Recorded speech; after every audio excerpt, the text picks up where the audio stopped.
আজকে রান্না করব হচ্ছে, এটা কি মাছ বলুন তো, শোল মাছ। তো শোল মাছ রান্না করার জন্য আলু কেটে নিয়েছি, আর অনেকটা ডিম হয়েছে মাছে, আমি সিদ্ধ করে নিয়েছি। শোল মাছটাকে ভেজেও নিয়েছি।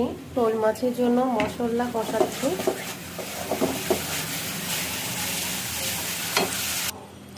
আমি ভিডিওটা মাঝখান থেকে ধরেছি, কারণ হচ্ছে কারেন্ট ছিল না যখন আমি কড়াতে মাছটা কষাচ্ছিলাম, এই জন্য একটু লেট হয়ে গেল, ভিডিওটা স্কিপ হয়ে গেছে। যাই হোক, এখানে মশলাটা কষিয়ে আমি আলুগুলো দিয়ে দিয়েছি। এটা আমি মাংসর মতো করে রান্না করতেছি, তো আপনারা সাথেই থাকুন। প্রথম অবস্থাতে দেখাতে পারিনি, জিরে ফোড়ন দিয়েছিলাম, আর তেজপাতা, দারচিনি, গরম মশলা সব কিছু দিয়ে তারপরে আমি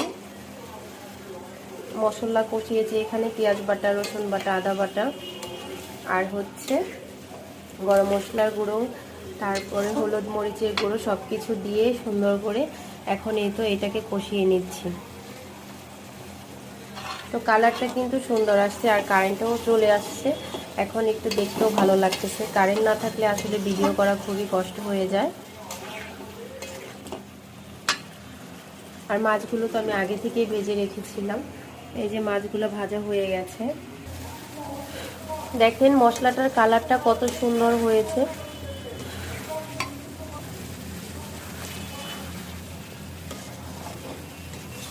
শোল মাছ, শিং মাছ এবং বেম মাছ, এগুলো বেশিরভাগই এভাবে রান্না করতে হয়। তো মাংসের মতো করে রান্না করলে এই মাছগুলো খুবই টেস্টি হয়। তো দেখুন আমি এই সুন্দর করে কষিয়ে নিচ্ছি মশলাটাকে।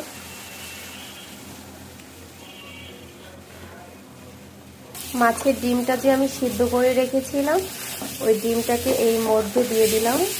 একেবারে মশলার সাথে সুন্দর করে কষানো হয়ে যাবে।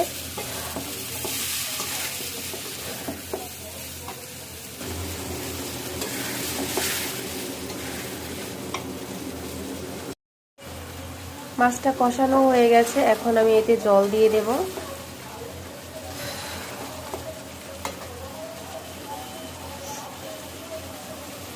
এই তো পরিমাণ মতো ঝোল দিয়ে দিচ্ছি।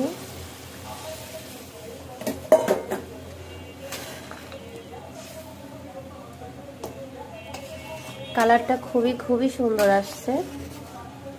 আমি এখানে গরম জল অ্যাড করেছি যাতে সুন্দর তরকারিটার একটা স্মেল থাকে, আর মাছগুলো খুব সুন্দরই হয়েছে।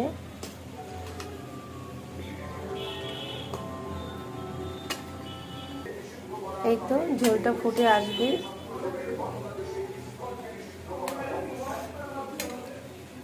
তো রান্না বান্না শেষ, সবার জন্য এই যে বেড়ে রাখছি মাথা মাছ, সবকিছু মাছের ডিম দিয়ে গুছিয়ে রেখেছি। এদিকে আমাদের জন্য আলাদা রেখে দিয়ে, এই যে প্রার্থনা বাবার জন্য উপর থেকে তেল একদমই কমিয়ে দিয়েছি, তাও তেল আছে। সব তরি তরকারি বেড়ে রাখার কারণ হচ্ছে প্রার্থনা বাবা কালকেও দুপুরে খাবে, তো আমি সবাইকে তরকারি দিয়ে তারপরে রাতে খাওয়ার জন্য রেখে। এদিকে মামুনির জন্য দুধটা বসিয়ে দিলাম। তো এখনের মতো আমার কাজ একদম কমপ্লিট। তো আমার রান্না বান্না গোছানো হয়ে গেলে আমার টেনশন মুক্ত। এদিকে থালা বাসন আমি ধুয়ে পরিষ্কার করে নিয়েছি একবারে, সব কাজ গুছিয়ে এবার আমি ফ্রি। তো সবাই ভালো থাকবেন, সুস্থ থাকবেন। নেক্সট আবার দেখা হচ্ছে। Bye bye.